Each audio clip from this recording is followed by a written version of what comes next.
name is Marriah and this is a presentation of the Lehman College Political Club. Today we have with us a guest speaker, Olinger, who is a Presbyterian minister at the Astoria Church, I believe. Presbyterian Church of Astoria. Presbyterian Church of Astoria. And the Lehman College Political Club was created to bring social entrepreneurs, meaning nonprofit leaders and social enterprises, to the college to help teach students what it means to have a social business, how to start nonprofits, and how to develop a hybrid between the social world and the business world. So a church is a good model for this because a church has a social function, always has had a function like that, and look up a bit. And as a minister of a church, you're in charge of a flock. So you have to be paying attention to your flock just as a businessman has to pay attention to customers. So there's a big overlap in terms of the functions here. And so we're fortunate that we have Don Olinger because he has training in both fields. In the business field, you have a master's from Johns Hopkins, Yes. and in the church field as a minister. So it's that sort of hybrid personality that makes the quintessential social entrepreneur. And that's why we're very pleased to have him with us today. Thank you. It's good to be here. Sure.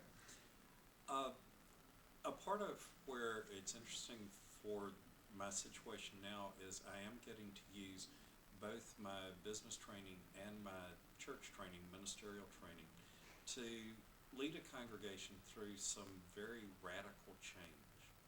The congregation I serve is over 160 years old.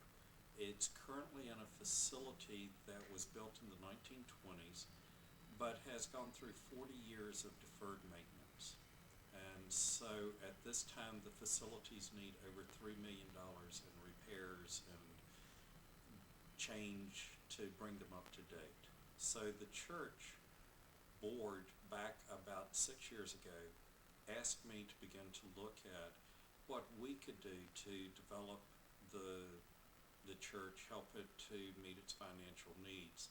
And what we came to was a partnership with a large not-for-profit that provides affordable senior housing, and with the Enterprise Foundation, which is a funder for this kind of affordable housing, and the church working together. So we will be tearing down the church facilities, hopefully within the next 6 months, and beginning to build the new facility that will end up looking like this, which will be 94 units of affordable senior housing with the church location also down in the front of the church, where we will have worship services and program.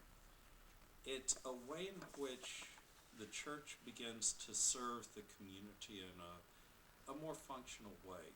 The church is currently under 50 members, and so it cannot do as much. It's really just functioning to keep the doors open at this point. Through this process, we will be funded for about $4 million, which will establish an endowment, which will continue to provide cash stabilization for the church and its programs. We are also in the process of starting a not-for-profit that will serve the community. One of the programs that the church has offered is a piano class. The church was able to, through donations, through funding, to have a piano lab. And now we're offering it in the community for children, for adults who want to learn piano but can't afford it. Astoria is a lower income community. It's about $10,000 below the national average in household income. So here in New York, that's a significant low income situation for the families. So where they would like their children to be able to take piano, they can't afford it. So we're able to offer group lessons at a reduced rate. We're also looking at, within the next year, starting an after-school program, programs for the elderly. And all of this is being made possible through the change in the building. So this is a part of what we're doing. This is the business plan that we are developing.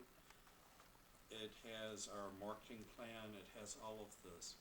People tend not to think of churches as being a business, but it really is. We have a bottom line just like everyone else does. It's just that we're a volunteer organization more than anything else. So all of this is a marriage of the not-for-profit with the new way of offering services to people and to try to meet their needs. We had to do the demographic research to tell us what the needs were. We interviewed community leaders. We have a demographic service that provided us with information. And so we began to look at what the greatest needs were, and now we're focusing our ministry through business methods of looking at your market, doing market research, and developing the goals that you want, and clear, measurable goals. So, what would you like to know beyond that? Well, you've given us a very good description of the specific goals of the church. Mm-hmm. Can you tell us a bit about your background, how you came to the Okay. church in the first place? I'm sorry. I was ordained as a minister in 1979.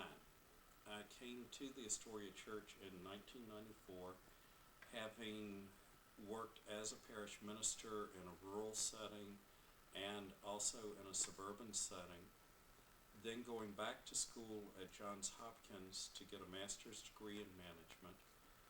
And then I worked as a hospital chaplain and came here to New York to begin work. I've been at the Astoria Church for 14 years and have watched the community change. When I first arrived, the cost of a 2-bedroom apartment was $800.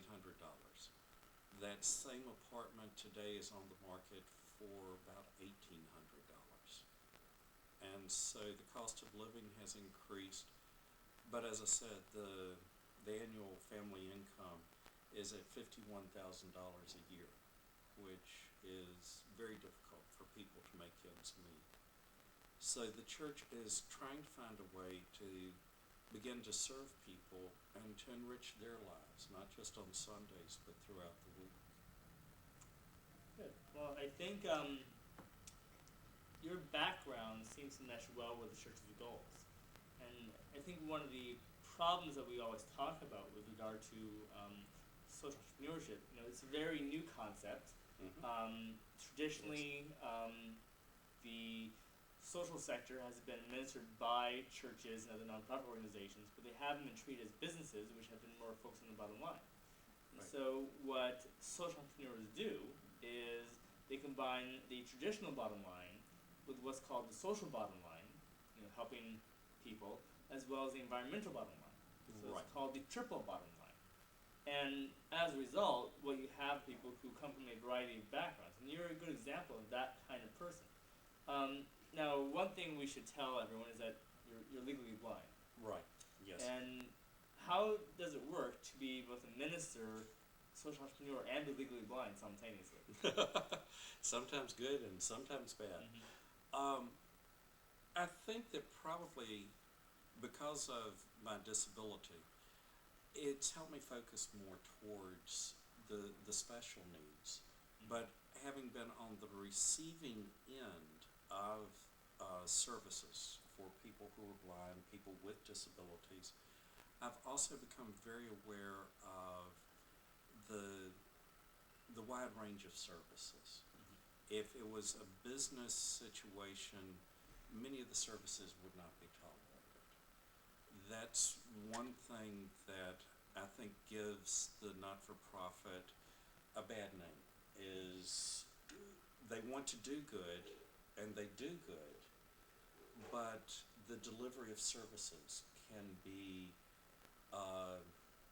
very spotty at best at times.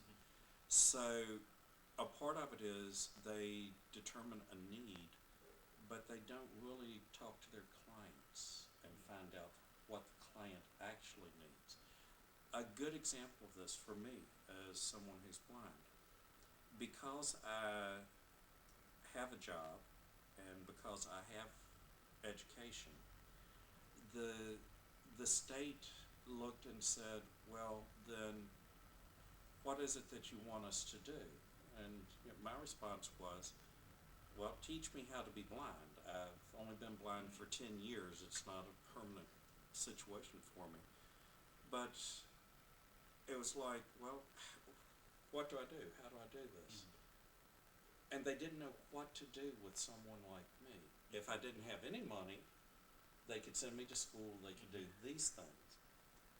But it really created, it's almost like you've got to leave your job in order to get